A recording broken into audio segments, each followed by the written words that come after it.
What's good, y'all? Today, man, we're going to be reacting to PFF, that's Pro Football Focus 2023 All-American Team. I think they pretty much nailed this list, man. I think they got it right.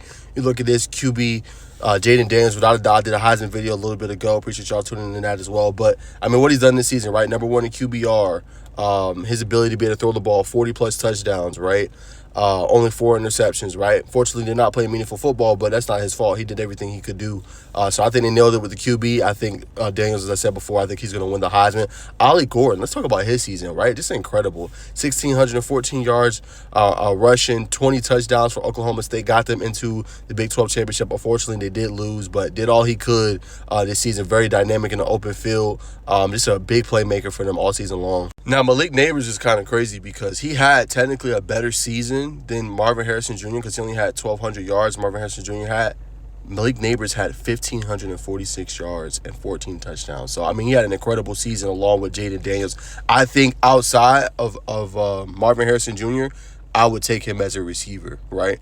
Coming up in this NFL draft because he's just that good. He'll play his last game at LSU, see how emotional it was. But, I mean, this kid can play, man. He's going to make somebody look very, very, very good when they draft him in the upcoming draft. But he had an incredible season. Got to give a shout-out. Obviously, we see Marvin Harrison Jr. He had a good season. I think it was just the quarterback, right? No disrespect. I know he's in the transfer portal. He's been talking up people, Kyle McCord, about trying to transfer potentially to Nebraska. But I think Marvin Harrison Jr., with what he had, he did the best he could, man. But he's going to be a lock. I think he's going to be a top 4, top 5 pick in this draft. And then Rome Odunze, he as well, him and his connection with Michael Penix Jr. is the reason why they play in the college football playoff, right? They have been outstanding all year, number 1 receiver for the program. Reason why Washington is so good, along with, obviously, Michael Penix Jr. And I got to give some love, man, to Brock Bowers, right? Going and having tightrope ankle surgery and then coming back and still making an impact for your team, just laying it all out on the line, man. Whoever gets this kid is going to be a very, very fortunate franchise, man. I think he's going to be like that number 1 tight end you're going to see in a couple years. Right now, we know obviously George Kittle.